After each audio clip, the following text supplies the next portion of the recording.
Anime ini membuat konsep isekai menjadi blur. Dan saranku, kau perlu mikir 2 kali untuk nonton animenya. Karena aku takut, kalau kau nonton anime ini, nanti ujung-ujungnya kau bakal kebanyakan menghayal.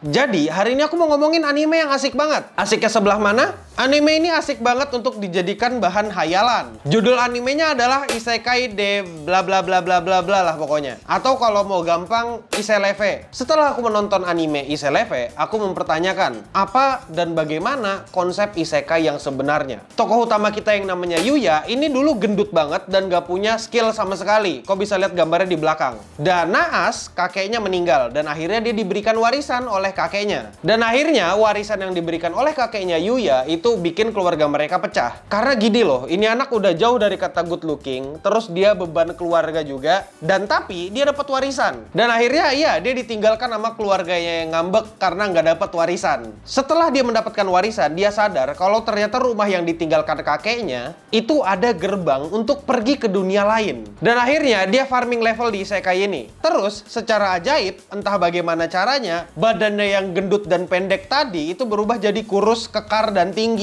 Pertanyaan yang pertama adalah, kok bisa? Aku nggak ngerti saintifik di belakangnya, tapi ya biarkanlah mereka. Terus pertanyaan kedua adalah, ini anime isekai atau bukan anime isekai? Jadi anime isekai itu syaratnya harus mati dulu, terus bangkit dari kematian, atau mesti disumon dulu, atau mesti kejebak ke dunia lain. Nah tuh aku nggak tahu tuh, terserah dah mau gimana. Kalau misalnya konsep isekai sama kayak ini, ya berarti Sword Art Online itu masuknya isekai juga. Bedanya yang satu itu digital dan satunya lewat pakai pintu gitu loh. Bang, nggak bisa disamain dong, kan nggak, pada dasarnya konsepnya sama. Sama-sama pergi ke dunia lain. Ya Sao kejebak di sana. Ya dunia lain juga, meskipun dunia virtual, tapi kan dunia lain. Ya pada dasarnya konsepnya nggak beda jauh lah dari Sword Art Online. Bahkan pengisi suaranya pun sama-sama Kirito. Tuh, itu isekai banget tuh. Nah, sekarang pertanyaannya adalah kenapa kau nggak perlu nonton anime ini? Kita bahas dulu satu-satu. Pertama, ceritanya cocok banget buat pecundang. Iya, aku sudah bisa ngeliat muka kalian dari sini. Kelihatan kok. Mau ngaca. Nih. Aku bakal mendeskripsikan bagaimana perasaanku ketika aku nonton anime ini. Ibaratnya aku lagi makan di sebuah restoran steak yang mahal atau restoran yang mewah. Tapi ternyata bukan disajikan steak, aku disajikan sesuatu yang namanya kardus. Dikasih saus sambal. Iya, ternyata aku di-scam. Ya, itu perasaanku ketika aku nonton anime ini. Aku nggak bermaksud untuk menjelekkan animenya. Tapi, kemungkinan besar yang bakal suka sama anime ini, range umurnya itu sekitar 12-17 tahun. Atau kalau secara ilmiah, itu bakal disebut sebagai bocil. Kenapa sih aku ngomong anime ini cocok buat pecundang atau cocok buat bocil? Sekarang, dengarkan aku. Kau pecundang yang suka dibully dan gak punya teman di lingkungan sekitar? Atau kau merasa rendah diri karena fisikmu tidak mendukung? Atau kamu tidak menarik sama sekali sampai-sampai wanita tidak ada yang ingin mendekat? Tontonlah anime ini. Karena anime ini adalah obat untuk kalian semua. Obat ini memiliki teknologi yang namanya self-insert. Yang artinya, kamu bisa berandai-andai kalau tokoh utama di anime ini adalah kamu. Kamu pasti akan menyukainya.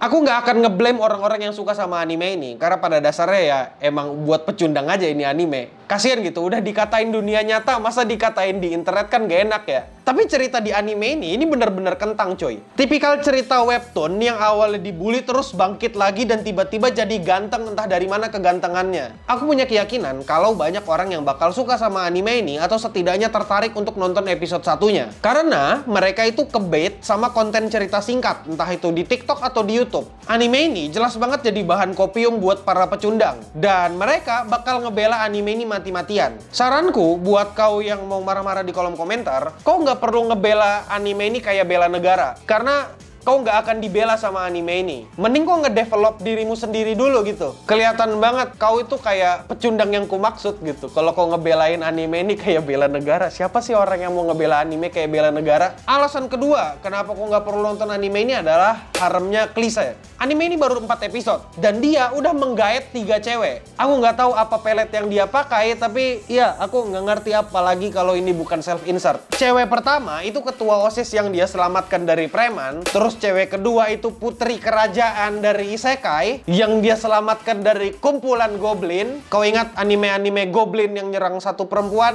Ya, kau lihat itu Goblin Slayer. Yang ketiga, cewek random yang diselamatkan dari bola nyasar. Kau sadar nggak pattern ceritanya itu bagaimana? Dia diselamatkan sama tokoh utama terus jatuh cinta. Kayaknya ini fresh banget ya, nggak pernah kejadian di mana-mana. Kayaknya ini anime pertama deh yang diselamatkan tokoh utama dan jatuh cinta. Jadi ketika kau nonton anime ini, kau jangan pernah berpikir ketika kau menyelamatkan atau ngebantu orang, kau tiba-tiba bakal dapat cewek atau tiba-tiba orang yang kau bantu itu bakal jatuh cinta sama kau. Nggak bakal. Karena yang ada, kau itu bakal terjebak dalam posisi yang lebih buruk dari itu. Posisi yang lebih buruk dari friend zone. Dan namanya adalah budak zone. Yang dimana kau akan melakukan apapun yang cewek itu atau cowok itu minta, dan akhirnya kau bakal jadi bucin padahal kau nggak pacaran sama sekali. Contohnya ojek zone lah gampangnya. Ojek zone itu bagian kecil dari budak zone. Jadi tolong diingat. Ketiga, visualnya itu penuh fan service. Jangan salah, aku bukan orang yang benci sama fan service. Faktanya aku suka sama fan service. Kalau fan service-nya bagus, aku juga suka sama harem. Kalau haremnya bagus, desain karakternya bagus udah cukup. Kalau boleh jujur, desain karakter di anime ini lumayan cakep. Terutama kalau kau suka sama anime hentong. Entah kenapa vibe-nya atau pewarnaannya tuh kerasa mirip gitu sama anime-anime garapan Queen Bee. Dan buat kau yang alergi sama CGI, kau kayaknya harus jauh-jauh dari anime ini karena ada CGI-nya.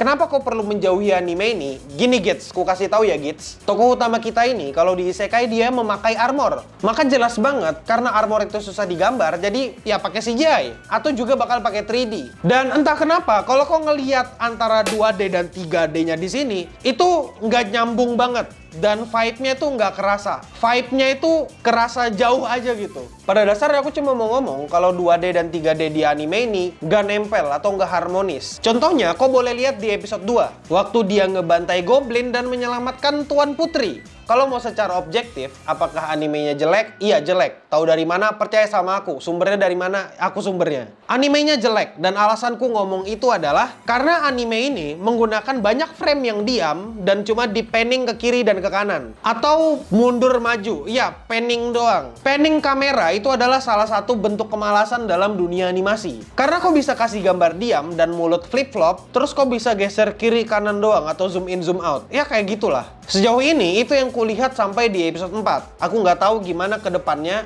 bakal konsisten atau enggak jeleknya. Kalau jeleknya konsisten ya udah, kalau tiba-tiba jadi bagus ya udah, kayak aku juga nggak peduli. Tapi yang kemungkinan bakal konsisten itu kayak modelnya, model karakter ceweknya itu bakal konsisten. Kayaknya ya, tapi nggak tahu. Dan kesimpulannya adalah kau gak usah nonton anime ini kecuali kalau kau cari teman makan karena background di rumahmu sepi. Jadi kau kasih aja ini sebagai background buat makan. Dan demi dah, gak usah ditonton kalau kau gak suka sama anime yang ceritanya cuma omong kosong. Sumpah gak usah ditonton. Tapi pada dasarnya aku ngerti kok kenapa orang suka sama anime ini. Dan aku gak bakal kaget kalau tiba-tiba ada banyak orang atau beberapa orang komentar dan membela anime ini kayak bela negara. Kemungkinan mereka itu pecundang aja dan mereka mau cari escapism atau self-insert. Ya gitu aja. Dan ya, aku admin Yami, stay clean and sound.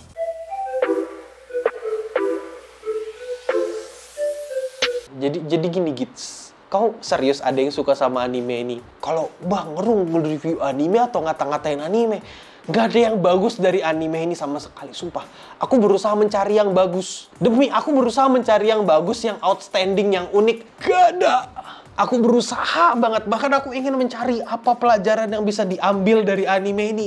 Ada, pelajarannya adalah jangan jadi pecundang gitu doang. Udahlah ya, bubar kalian.